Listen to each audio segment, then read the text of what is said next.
안녕하세요. 정일의 가업승계연구소의 수석 연구원이자 개인 채널 강소기업 내비게이터를 운영하고 있는 이기호 팀장입니다. 반갑습니다. 네, 반갑습니다. 수석 연구원님, 요즘 채널 영상에 이제 많이 노출돼 주셔서 대표님들께서 많이 이제 문의해 주시는 것 같아요. 그리고 또 최근에 또 어떤 핫한 주제를 가지고 대표님께서 질문해 주셔서 영상을 준비해 주셨다고 하는데 오늘 영상 주제는 어떤 건가요? 오늘은 요즘에 특히 이제 상속증여 문제가 많이 또 이슈가 되고 있는데 한번 정리를 해야 될 필요성이 있다고 생각을 해서 오늘은 이제 폭증하고 있는 상속증여세 어떻게 대비할 것인가 라는 제목을 가지고 대표님들을 찾아뵙게 됐습니다. 그리고 최근 몇 년간 상속증여 신고 건수가 많이 늘었다고 들었어요. 그리고 세율이 너무 높아서 아마 대표님들이 죽겠다, 정말 이거 불가능하다라는 하소연 부분들도 많이 들었는데 지금 실제 그런 분위기는 어떤가요? 제가 그래서 지금 최근에 이제 신문 기사들을 조금 찾아봤거든요. 분위기가 어떤지 보려면 이것도 어느 정도 좀 유용하기 때문에 한번 찾아봤습니다. 몇 가지 이제 카피들을 제가 좀 가져왔는데 보면 이제 2023년 10월에 이제 문화일보에서 보도된 내용을 보면 이런 내용이 있습니다. 세금 할부로 낼게요. 세 부담에 7년간 상속세 할부 납부 3.7배 증가. 이런 제목도 있습니다. 여기 구체적인 내용을 보면 이제 국세청에서 2016년부터 22년까지의 이제 상속세는 연부연납이 되잖아요. 연부연납 현황을 봤는데 두 번으로 나눠낸 2회 분납이 1,892건에서 4,976건으로 이제 2.6배 정도 증가를 했는데 2회가 아니라 더 많이 최장 이제 상속세는 10회까지 분할해서 낼 수가 있잖아요. 장기 분납을 보면 723건에서 4,756건으로 무려 6.6배가 증가했다는 이제 기사가 올라와 있습니다. 그만큼 상속세도 많이 내지만 내기가 힘들어서 이렇게 분납을 많이 하고 있다는 그런 내용이 될 것 같고요. 또 하나는 이제 파이낸셜 뉴스에서 역시 10월에 보도한 내용인데 최대 50% 악명 높은 상속세 이런 표현을 썼더라고요. 그러니까 우리나라의 상속세가 왜 이렇게 악명이 높은지 뭐 이런 내용들을 여기에 이제 적고 있지만 여기 보면 그렇죠. 우리나라의 상속세 최고 세율이 몇 프로인가요? 50%죠. 50%인데 OECD 국가 중에서 이제 일본이 55%로 최고 세율이 55%로 최고 높고 그 다음에 우리나라가 높다고 합니다. 그래서 여기에 이제 최대 50% 악명 높은 상속세라는 표현까지 이렇게 했더라고요. 그 다음에 이제 11월에는 각종 법안이 국회를 통과해야 되기 때문에 이제 국회에서도 여러 가지 정책 토론회 같은 것들이 열리죠. 그 중에 이제 토론회에서 상속증여세 완화 요구 폐지도 검토해야라는 카피를 든 이제 연합뉴스의 기사도 봤는데요. 여기 내용은 그런 거죠. 그런 토론회를 하는데 이게 이렇게 지속 가능한 상속증여 및 부동산 과세 개선 방안 정책 토론회입니다. 여기에 이제 모 의원이 이런 말을 했어요. 오늘날의 상속증여세는 변화된 현실에 맞지 않아서 오히려 국민의 생활을 어렵게 하고 있다. 필요하면 상속증여세 폐지라는 과감한 시도도 검토해 봐야 된다. 이런 어찌 보면 조금 좀 많이 나간 발언까지 인사말로 나왔고 또 어떤 모 의원은 이제 현재 징벌적 성격을 띠고 있는 이제 우리 중소기업 있죠. 중소기업의 최대주주, 그러니까 대기업이죠. 최대주주 할증 제도 있죠. 이런 것들도 폐지해야 된다는 의견까지 냈다는 이제 기사가 올라와 있고요. 또 하나는 대표님들이 이제 사업체를 운영하시고 있기 때문에 이제 가업 승계를 하셔야 되는데 여기 그 얘기도 파이낸셜 타임즈의 사설로 나왔습니다. 가업 승계 가로막는 세계 최고 상속증여세 이렇게 나와서 지금 이제 상속은 부가 되물림되는 거잖아요.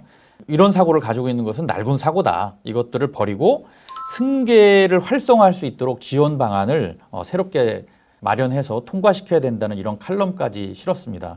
여기 중소기업 중앙회에서 이렇게 팻말까지 들고 나와서 있는 사진까지 있는데 거기에 보면 우리가 원하는 것들을 많이 이렇게 해놨습니다.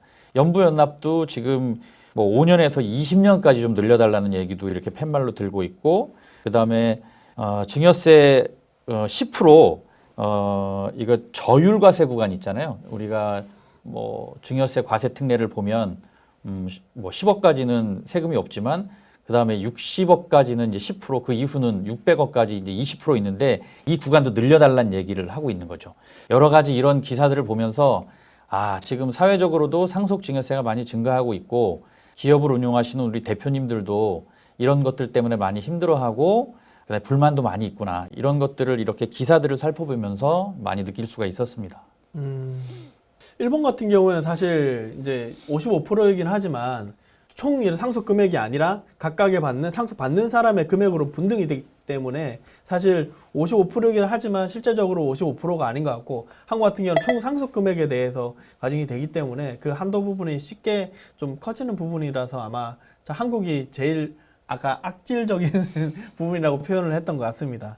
그러면 실제적으로 신고 건수가 이렇게 왜 늘었는지 부분에 대해서 좀 설명 부탁드리겠습니다. 네, 정말로 우리가 뭐 상속 증여에 대한 신고 건수가 많이 늘었다, 기하급수적으로 늘었다, 폭증하고 있다 이런 얘기들을 하는데 사실 그런 얘기로만 그칠 게 아니라 사실 데이터를 한번 봐야죠. 그래서 제가 국세청 공공 데이터에서 제공하는 서울, 경기, 인천의 연도별 상속세 신고 현황을 제가 한번 소팅을 해봤습니다. 대부분 이제 서울, 경기, 인천이 중심이기 때문에 이제 전국적으로 봐도 이제 비슷한 수치가 나올 건데 요 세 개만 제가 한번 뽑아서 분류를 해봤는데 직전 7년이에요. 그러면 2016년부터 2022년까지의 자료죠. 요거 이제 앞에 이제 띄워드리면서 설명을 할 겁니다. 먼저 피상속인 수입니다. 이거는 이제 사망하신 분이죠.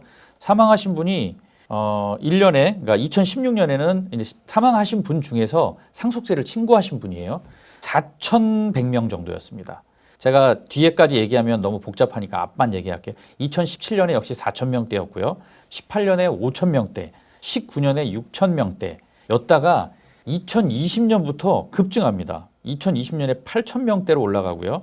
2021년에 10,000명대, 2022년에는 무려 13,000명대로 늘어났습니다. 그러면 여기에 따른 상속 가액은 당연히 늘었겠죠. 얼마나 늘었는지 한번 보면 2016년에 이제 10조대였다가요. 17년에 12조, 그 다음에 18년에 15조, 19년에 16조, 그 다음에 2020년부터 여기도 기하급수적으로 늘어나요. 16조에서 갑자기 20조대로 늘어나고요. 21년에 무려 56조, 2022년에는 35조를 기록합니다.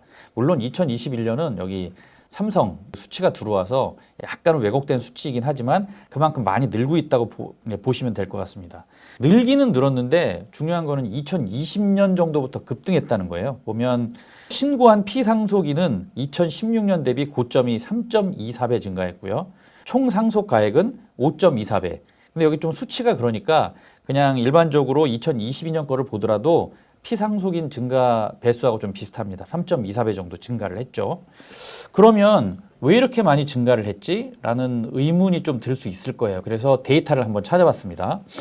먼저 상속세 신고 증가의 주요 원인이 사망자 수가 늘었다라는 얘기를 하는 분들이 있어서 사망자 수 추이를 제가 한번 찾아봤어요. 여기도 통계청에서 연도별 사망자 추이를 제공해 줍니다. 이것도 표에 바로 올려드릴 거고요.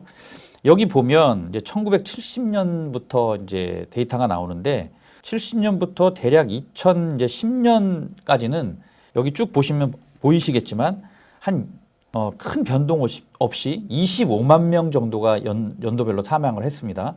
그런데 이제 2010년 이후에 갑자기 25만 명에서 늘어나기 시작하는 거예요. 조금씩 늘어나서 이제 2010년 이후에 30만 명 가까이 사망자가 늘어나게 됩니다. 물론 여기 2022년에는 무려 37만 명을 기록하게 되는데 이건 잠정 수치입니다.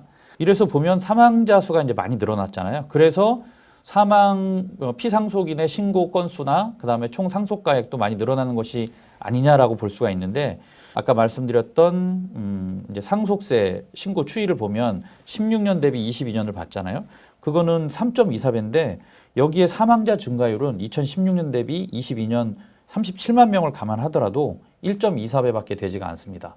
그래서 이게 차이가 많이 나죠. 그래서 단순히 사망자 수도 물론 늘었긴 하지만 사망자 수가 늘은 것으로 설명하기는 적합하지 않은 면이 있다라고 보여집니다. 두 번째는 많은 분들이 얘기하는 증가의 주요 요인, 두 번째가 이제 부동산이에요. 여기 부동산 수치도 제가 띄워드리는데 여기 KB의 부동산 리브온에서 제공한 자료입니다. 여기 보면 서울의 아파트 매매 가격이 나오죠. 2017년 5월부터 2022년 4월까지의 서울의 평균 아파트 매매 가격입니다. 보면 2017년과 18년은 6억대예요. 그다음에 19년, 20년은 이제 8억대를 기록하고 있죠. 그런데 21년에 무려 10억 6천만 원을 기록하게 됩니다. 그리고 2022년 4월, 작년 4월이죠. 작년 4월 기준으로 12억 7,700까지 기록을 하게 돼요. 정말 많이 올랐죠. 예. 아파트 가격 상승률은 이 기간 5년간 2.2배가 올랐습니다. 굉장히 많이 올랐죠. 이게 무슨 얘기냐면 여기 2021년에 10억대로 급상승했다고 얘기했는데 이게 뭐냐면 상속세 면세 시점인 10억을 돌파한 시점입니다. 상속세 면세 시점이란 게 뭐냐면 내가 아무리 돈이 있어도 얼마까지는 상속세를 안 낸다 이런 개념인데요. 보통 보면 우리가 이제 일괄 공제하고 배우자 공제 합치면 5억 해서 대략 10억이에요. 그래서 배우자가 있는 상태에서 사망을 한다고 하면 대략 10억까지는 상속세가 나오지 않습니다. 그래서 예전에 그런 얘기 많이 했을 거예요. 10억까지는 상속세가 안 나온다라는 말이 바로 이 얘기죠. 2021년부터 이 면세점을 돌파했다는 얘기가 되고 이제 초과한 그 금액에 대해서는 상속세가 부과된다는 얘기죠. 예, 그래서 2020년, 21년 이제 이 시점부터는 상속세에 대한 본격적인 대비가 시작됐다라고 보시면 될 것 같고 상속세 이제 신고에 대한 증가의 원인은 이 부동산으로 보시면 이게 합당하지 않을까라는 생각을 합니다. 예. 지금 추이나 이런 부분들을 말씀해 주셨는데 또 상속세 하면 아마 대표님들이 그럼 증여세는 어떻게 돼? 라고 아마 질문하실 것 같아요. 증여세는 어떻게 되나요?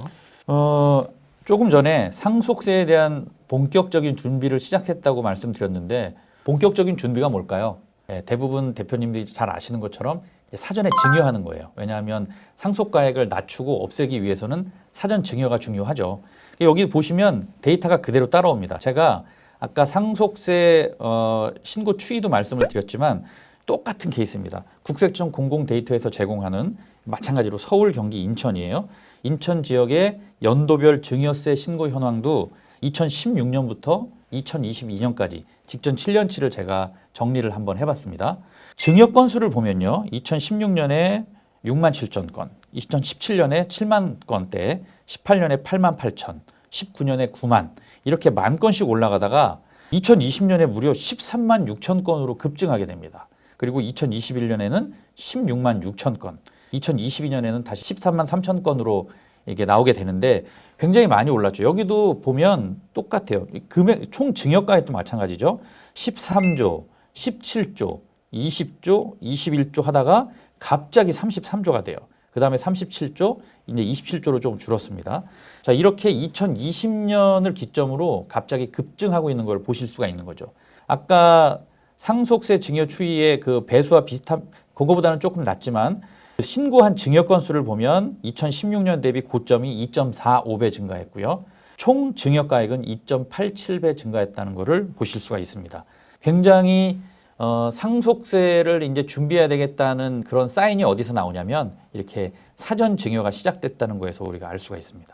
네, 이 말씀을 들어보니 아마 상속 증여 건수가 이렇게 많이 늘어나고 있다는 거는 나에게도 일어날 수 있는 확률이 좀 높아진 것 같아요. 그런 부분에 대해서 그동안 좀 말씀을 많이 해주셨지만 상속세 부분들 개념과 그 다음에 세율 기준 부분에 대해서 간단히 정리 부탁드리겠습니다.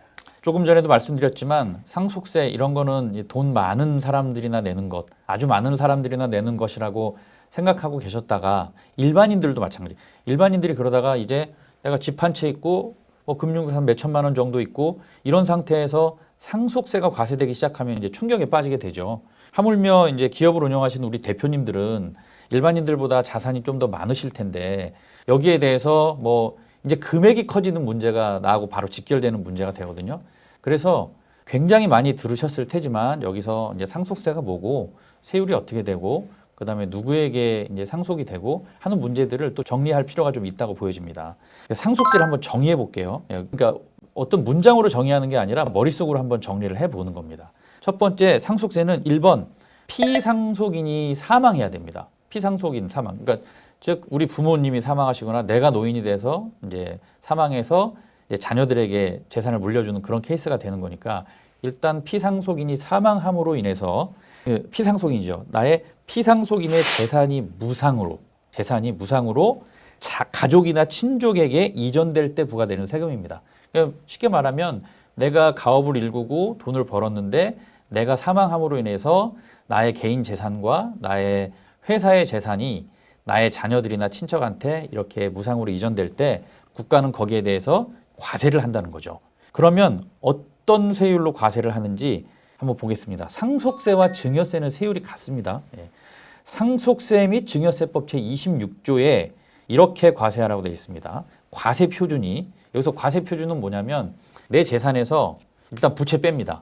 부채는 빼줘야죠. 부채 빼고 그 다음에 여러 가지 공제를 해줄 거잖아요. 공제 빼면 대략 과세 표준이 나옵니다. 이 과세 표준이 1억 이하는 세율이 10%입니다. 그래서 1억 초과 5억 원까지는 20%, 5억 초과 10억 원까지는 30%, 아니 10억 초과 30억까지는 40%, 30억 원을 초과하는 분에 대해서는 최고 세율인 50%를 부과하게 되어 있습니다. 상속세는 이런 세율로 부과가 되고요. 아마 많이 들으셔서 다 암기하고 계시는 대표님들도 계실 것 같아요. 그러면 누구에게 상속을 하는지 봐야 되는데 이것도 민법 제1000조에서 상속 순위를 정해 놓았습니다. 근데 이제 우리가 오해하면 안 되는 게 상속은 먼저 유증이 먼저죠. 그러니까 유언이죠. 유언으로 내가 누구에게 상속한다가 1번 효력이 있습니다. 그런데 그게 상속이 없을 경우, 유증이 없을 경우에는 민법이 정한 상속 순위에 의해서 이제 상속이 되죠. 여기 민법 제1000조에 이렇게 나와 있죠. 상속 순위가 나와 있습니다. 이것도 띄워드릴 텐데요. 첫 번째는 피상속인의 직계 비속입니다. 이제 피상속인은 뺄게요. 직계 비속은 뭔가요? 아래니까 자녀입니다. 1순위는 자녀가 되겠고요. 2순위는 직계 존속이에요. 존속은 위죠. 예, 그래서 부모가 될 겁니다. 3순위가 이제 형제 자매고요. 4순위가 사촌 이내의 반계 혈족이 되겠습니다. 그럼 여기서 언급을 안 했는데 배우자는 생각이 드시죠? 배우자는 민법 제1003조에 나와 있습니다. 그래서 아까 첫 번째 순위와 두 번째 순위가 자녀, 그 다음에 부모였죠. 자녀, 부모와 배우자가 동시에 있을 때는 공동상속인이 되고요. 배우자 1순위란 얘기입니다. 1, 2순위가 없을 때는 단독 상속자가 됩니다. 다시 말하면 역시 배우자는 1순위예요. 배우자는 1순위입니다. 예. 그래서 이런 형식으로 상속세가 뭐고 상속세율이 어떻게 되고 누구에게 상속세는지를 말씀을 드렸습니다. 네, 상속 증여세 계속 이야기를 설명을 해주셨는데 아까도 서론 부분에 대해서 세율이 한국이 정말 악질적으로 강하다라고 이야기를 해주셨거든요. 외국에 비해서 정말 얼마나 저희가 높은 거고 얼마나 악질이라고까지 표현을 했는지 설명을 부탁드리겠습니다. 예, 너무 악질이라고 하니까 네. 좀 과한 표현이긴 한데 네. 높다는 얘기죠. 세율이 높다는 얘기인데 네. 사실은 우리가 이제 소득세에서 충족하지 못한 것을 상속증여세에서 많이 보완하는 그런 측면이 좀 있기도 합니다. 근데 이제 OECD 국가를 기준으로 이제 우리가 비교를 많이 하게 되죠. 예. 여기 보면 자료가 나옵니다. OECD 자료가 나오는데 우리가 보통 OECD 국가 중에 최고 상속세율 어디냐 그러면 벨기에를 얘기를 해요. 왜냐하면 여기 80%가 나오거든요. 최고 세율이. 그런데 우리가 이거를 잘 알아야죠. 이제 우리가 상속을 주로 하는 사람들은 이제 직계 비속입니다. 나의 밑에 이제 자녀들이죠. 다른 기타의 사람들한테는 상속하는 케이스가 그리 크지 않잖아요. 그래서 여기 벨기에는 그 케이스예요. 그냥 다른 제3자 일반인이 80%란 얘기니까 사실적으로 제일 세율이 많은 나라가 어느 나라냐, 최고 세율이 그럴 경우에는 이제 직계 비속을 가지고 우리가 비교를 해봐야 조금 더 공평한 자료가 되지 않을까 생각을 합니다. 여기 보면 이 표에 나와 있지만 일본이 최고 세율 55%, 우리나라가 50%입니다. 그리고 아까 최대 주주 할증 과세를 하게 되면 60%까지 나오게 되죠. 이제 기업을 운영하시는 분들은 이렇게 돼서 일본과 우리나라가 가장 크고요. 벨기에는 직계 비속 이제 30%, 프랑스 45%, 독일 30, 영국과 미국 40% 정도가 나옵니다. 그래서 우리나라가 OECD 국가 중에 상속세가 최고 수준에 있다라고 봐도 무방할 것 같습니다. 아까 일본 케이스도 말씀해 주셨죠. 그리고 또 중요한 게 뭐냐면 공제라는 게 있잖아요.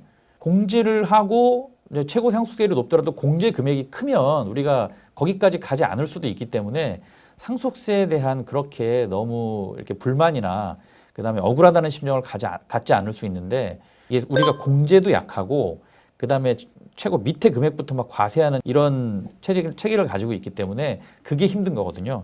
가령 예를 들어서 미국은 최고 세율이 40%라고 했는데 미국은 웬만한 사람 세금 안 낼 거예요. 왜냐하면 공제 금액이 크거든요. 공제 금액이 2021년부터 1,170만 달러예요. 그러면 이거 지금 제가 우리나라 환율을 지금 봤거든요. 1,297원이더라고요.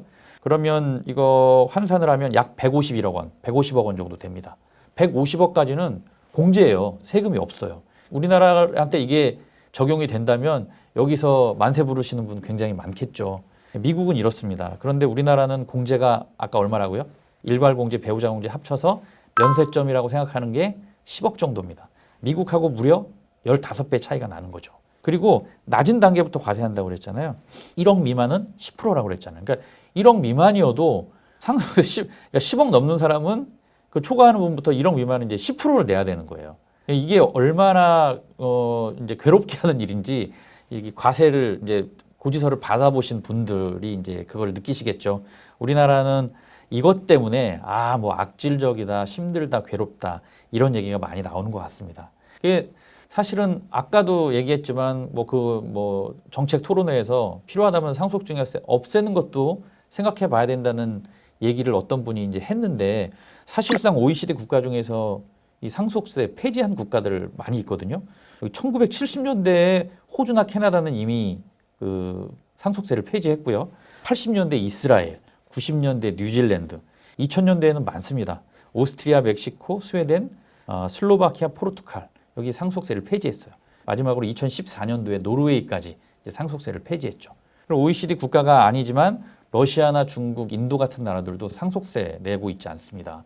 그래서 이게 상속세가 이제 부의 재분배라는 차원에서 어떻게 의미를 가질 수도 있고 이제 그 가치를 추구하면서 우리가 지금까지 왔는데 지금 상황이 많이 바뀌었잖아요. 물가도 많이 오르고 우리가 벌어들이는 금액도 굉장히 높아지고 했기 때문에 지금 정책 토론회가 정말 필요할 것 같고 거기에 따라서 상속증여세를 조정한다든지 뭐 과감하게 없앤다든지 하는 얘기도 뭐 나오는 것도 심하지 않은 얘기일 거라는 생각이 듭니다. 네, 말씀해주신 내용을 살펴봤을 때 정말 한국이 높은 부분으로 거의 최고 세율을 적용하고 있는 나라인 것 같습니다. 근데 대표님들에게 가장 중요한 거는 그런 여건이 쉽게 바뀔 수는 없잖아요. 그러면 나는 어떤 부분들을 대비해야 되느냐, 아까 이야기한 공제 부분도 설명해 주셨는데 상속 공제 부분에 대해서 어떤 부분들이 있는지 설명 부탁드리겠습니다. 네, 미국처럼 150억 정도 공제해주면 좋겠지만 이제 그렇지 않기 때문에 우리가 가지고 있는 공제는 어떤 것들이 있고 거기에 내가 해당되는지 안 되는지 이것도 한번 점검할 필요는 있을 것 같습니다. 그래서 지금은 여러 군데서 많이 들으셨을 것 같지만 한번 정리를 해서 그러니까 모든 것을 다 말씀드리면 머리만 아프니까요. 필요한 것만 잠깐 말씀을 드리겠습니다. 우리가 기본적으로 공제되는 것들이에요. 첫 번째 이제 상속을 할 때 상속 재산에서 공제가 들어가는데 기초 공제라는 게 있습니다. 누구나 다 일단 2억은 공제해 줍니다. 그것이 기초 공제고요. 그다음 배우자 공제라는 것이 있습니다. 배우자 공제는 굉장히 복잡하죠. 그래서 많은 분들이 배우자 공제를 알고 있는데 5억에서 30억까지 해준다고 흔히 알고 있거든요. 그럼 5억은 뭐고 30억은 어떻게 나오지?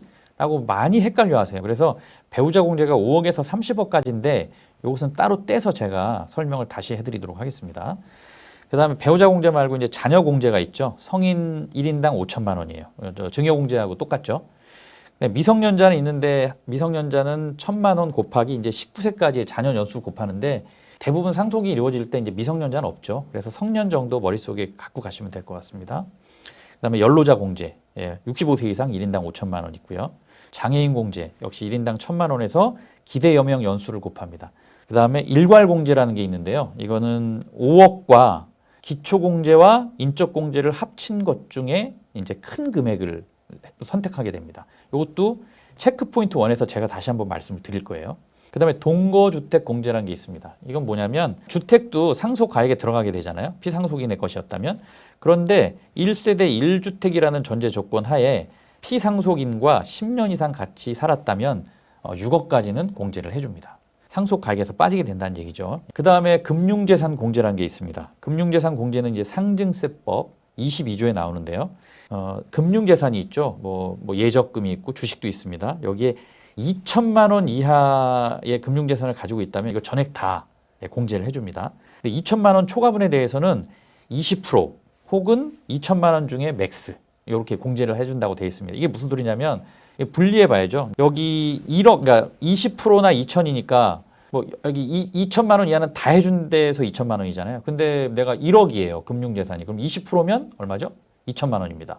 그러면 2천만 원과 2천만 원이니까 뭐 똑같으니까 상관없고요. 그럼 10억으로 늘려볼게요. 10억의 20%는 얼마죠? 10억의 20%는 2억이죠. 예, 그러면 2천만 원과 2억 중에 큰 거니까 2억이 되는 겁니다. 이거 무슨 얘기냐면 1억 이하는 그냥 2천만 원이 되는 거예요. 20%니까. 그 다음에 10억까지는 20%예요. 10억까지는 20%. 아까 2억이 나왔으니까요. 근데 여기가 맥스가 있어요. 맥스가 2억이거든요. 그래서 10억 초과분은 그냥 2억이라고 보시면 됩니다. 그래서 금융재산 상속 공제는 2천만 원 미만 그냥 2천만 원 다 해주고 나머지는 내가 가지고 있는 금융재산 중에 20%까지 공제해 주는데 최고 맥스 2억까지 해준다. 이렇게 이해하시면 될 것 같습니다. 자, 그래서 체크 포인트가 있는데요. 조금 아까 말씀드린 가장 많이 일어나는 일이기 때문에 그렇습니다. 이제 일괄공제죠. 일괄공제는 뭐냐면 기초공제가 상속증여세법 18조에 무조건 2억은 해준다고 되어 있습니다. 거기에 이제 상증법 20조에 또 나오죠. 인적공제. 인적공제 중에 배우자는 뺍니다. 대표적으로 아까 자녀잖아요. 자녀 한 명당 5천만 원이라고 했습니다. 그러면 어떤 분이 사망을 하셨는데 배우자 있고 자녀가 2명 있다고 가정해 보겠습니다. 근데 배우자는 여기서 치지 않는다고 그랬으니까 빼죠. 그러면 이 기초공제 2억이죠. 거기에 자녀가 2명이니까 한 사람당 5천에서 2명이니까 1억 합치면 3억이 됩니다. 이 3억과 일괄공제 5억 중에 큰 거예요. 그럼 5억이 크니까 5억을 공제받으면 되는 겁니다. 대부분 자녀가 많지 않기 때문에 요즘에는 일괄공제를 선택하게 되실 겁니다. 그러나 그냥 예시로 이렇게 다른 상황을 조금 예시를 들어드리려고 좀 과도하게 해볼게요. 그러면 자녀가 10명이에요. 그럼 얼마죠? 5억이에요. 5억에 기초공제가 2억입니다. 그러면 여기는 5억 플러스 2억이 7억이죠. 7억과 일괄공제 5억 중에 큰 게 뭡니까? 실제 기초공제하고 인적공제죠. 그럼 그때는 7억을 선택하시면 되는 거예요. 이렇게 일괄공제와 비교해서 큰 거를 선택하라는 것이 이제 일괄공제입니다. 예. 두 번째는 이제 배우자 공제입니다. 배우자는 상속증여세법 이제 19조에 나오는데요. 이게 굉장히 많이 헷갈려 하시거든요. 그래서 한 번은 이 배우자 공제에 대해서 좀 정리가 필요하다는 생각이 있어서 제가 이렇게 정리를 한번 해봤습니다. 먼저 이 배우자의 법정 상속 지분이 얼마인지를 알아야 돼요. 이게 민법 1009조에 나오거든요. 1009조에 직계 좀비속 상속분의 5하를 가산하라고 되어 있습니다. 이 말이 항상 어려워요. 예. 직계 좀비속. 그러니까 1순위나 2순위. 그러니까 뭐 자녀나 부모죠. 가령 이제 자녀가 주로 이루어지니까 자녀의 상속분의 5하를 가산하라는 게 뭐냐면 자녀가 1이면 거기 50%가 몇인가요? 1.5배잖아요. 그러니까 1.5배가 된다는 거예요. 그러니까 그래서 배우자 자녀 할 때 1.5대 1대 1대 1 이런 얘기를 많이 들어보셨을 거예요. 예. 여기에 그러니까 자녀보다 5하를 더 가산해서 1.5배가 되는 것이 이제 배우자의 상속분입니다. 이걸 기준으로 해볼게요. 법정 상속분과 실제 상속분이 다를 수가 있습니다. 예. 법정 상속분과 실제 상속분이 다를 경우에는 이 중에 미니멈, 적은 것을 선택해야 됩니다. 그러니까 최대 법정 상속분도 여기 아까 30억을 말씀드렸는데 최대 30억까지 받을 수가 있어요. 실제 상속분도 그 상속분 다 받으면 30억까지 공제를 받을 수가 있습니다. 그러면 도대체 30억을 공제받으려면은 상속 가액이 얼마나 돼야 되느냐라고 이제 궁금하실 거예요. 그러면 간단하게 한번 예를 들어 볼게요. 배우자의 자녀 2명 있다고 가정하겠습니다. 이게 가장 스탠다드 하니까요. 그러면 이분이 70억을 남기셨어요. 70억이면 배우자 상속분이 어떻게 되냐면 70억 곱하기 이제 거기에 1.5 나누기 3.5가 되겠죠. 1.5 대 1대 1이니까 총 3.5니까요. 그거 하면 30억이 나와요. 그래서 배우자와 자녀 2명이 있을 때 30억 최대 공제받을 수 있으려면 70억을 상속 가액으로 받으시면 70억이 상속 가액이면 됩니다. 그래서 70억이 상속 가액으로 나오기는 뭐 쉬운 일은 아니죠. 그래서 70억이면 30억까지 공제받을 수 있습니다. 법적으로. 예. 법정 상속분도 이제 최대 30억까지 받을 수 있는 거고 실제로 그 법정 상속분을 다 받으시면 실제 상속분도 30억이 될 수 있는 거죠. 여하간 이 둘 중 근데 법정 상속분하고 다르게 받으시는 케이스들이 있거든요. 더 받기도 하고 덜 받기도 하기 때문에 여간 그 중에 작은 것을 선택하셔야 된다는 거. 두 번째는 뭐냐면 실제 상속분과 법정 상속분이 5억 미만으로 나오거나 실제로 그렇게 받을 수가 있어요. 이럴 때는 무조건 5억입니다. 왜냐하면 배우자 상속도 일단 5억은 그냥 해주게 돼 있거든요. 상증법 19조 4항에 나옵니다. 일괄공제. 배우자 일괄공제도 5억이 돼요. 그래서 실제로 5억이 법정 상속분이 안 되거나 뭐 상속분과 관계없이 실제 받은 것이 5억이 안 될 경우에는 그 최저분인 5억을 공제받으실 수가 있습니다. 자, 이렇게 얘기하면 좀 헷갈려요. 그래서 요거는 특별히 케이스별로 다시 한번 설명을 드리겠습니다. 여기서 이제 계산하기 좋게 제가 상속가액이 35억이라고 이제 제가 설정을 했고요. 역시 배우자 1명, 자녀 2명이 남았습니다. 그래서 배우자 공제액이 1.5 대 1대 1 이렇게 되니까 여기 법정 지분은 어떻게 되나요? 법정 상속분이 배우자가 15억, 자녀들이 1명이 10억, 또 1명이 10억 이렇게 되겠죠? 자, 그러면 첫 번째 케이스입니다. 법정 상속분과 실제 상속분이 동일했을 경우에요. 15억을 그대로 받았다고 가정해 보겠습니다. 그럴 경우는 얼마가 공제가 될까요? 예, 똑같기 때문에 그냥 15억 다 공제됩니다. 예. 두 번째, 법정 상속분보다 어떤 여타의 이유로 배우자가 더 많이 받은 케이스예요. 즉 20억을 상속받았습니다. 여기서 원래 법정 상속분은 15억인데 실제로 20억을 받으셨어요. 그럼 아까 여기 표 나왔죠. 법정 상속분과 실제 상속분이 다를 때는 적은 것을 공제받아야 된다고 그랬잖아요. 그러니까 역시 그냥 15억만 공제받습니다. 20억 공제받는 게 아니에요. 자, 그 다음에는 실제 법정 상속분이 15억인데 이분이 더 적게 받았어요. 자식들 더 주려고. 그래서 10억만 받으셨어요. 이럴 때는 얼마를 공제받을까요? 역시 미니멈이기 때문에 10억과 15억 중에 미니멈 10억 받습니다. 10억을 공제받습니다. 이렇게 이해를 하시면 될 것 같아요. 항상 법정 상속분과 내 실제 상속분 중에 적은 것을 공제받는다. 이렇게 머릿속에 각인시켜 두시면 좋을 것 같고요. 여기 네 번째와 다섯 번째 케이스는 요거는 이제 5억 미만으로 받을 때 가정이에요. 법정 상속분이 5억 미만이에요. 그다음에 여기서도 마찬가지예요. 여기 법정 상속분이 15억이었잖아요. 근데 실제로 배우자가 한 푼도 받지 않았습니다. 실제로. 왜냐하면 내가 어차피 자녀들한테 다시 상속을 해줄 건데 불필요하다 그래서 한 푼도 받지 않았어요. 그러면 얼마를 공제를 받을까요? 한 푼도 안 받았다. 여기 아까 5억 미만일 경우에는 무조건 5억이라고 그랬잖아요. 이분은 5억 받으시는 거예요. 그 다음에 실제 법정 상속분이 5억 미만으로 나오는 케이스도 있겠죠. 그럴 때도 역시 최저분인 5억을 공제받게 됩니다. 그래서 이 표를 이렇게 두시고 비교해 보시면서 실제로 얼마를 받는지, 공제를 얼마 받는지 정리를 해 두시면 좋을 것 같습니다. 네, 자세하게 설명해 주셔서 대표님들에게 많은 도움이 될 것 같습니다. 아마 영상을 한 번만 봤을 때는 잘 이해를 못할 수 있기 때문에 필요한 부분들 다시 되돌려 보기를 하시면 충분한 도움이 되실 것 같습니다. 네, 영상을 보시는 대표님들 대부분이 기업체를 운영하시는 대표님들이다 보니까 기업에 맞는 특별 공제 사항들도 있지 않을까 생각하실 것 같거든요. 그 부분에 대해서 설명 부탁드리겠습니다. 세금 걱정 없이 자산을 늘리는 대표님이 있는 한편 평생 모은 자산이 세금 때문에 절반으로 줄어드는 대표님도 있습니다. 무엇이 이런 차이를 만들까요? 세금 지식의 차이 때문이 아닙니다. 회사가 실적이 없기 때문도 아닙니다. 물론 인맥이 없어서도 아닙니다. 그것은 특별한 정보와 실행력의 차이 때문입니다. 사실 큰 자산을 소유한 분이나 존경받는 가업 승계를 잃은 회장님들, 세금 걱정 없이 노후를 즐기는 자산가들도 모두 특별한 절세 솔루션을 활용했습니다. 17명의 전략세무사와 10,000개 이상의 솔루션 경험을 통해서 성공적인 절세 솔루션의 공통점을 찾았습니다. 대표님도 행복한 자산가가 될 수 있습니다. CEO를 위한 절세 솔루션 상담은 지금만 무료로 신청이 가능합니다.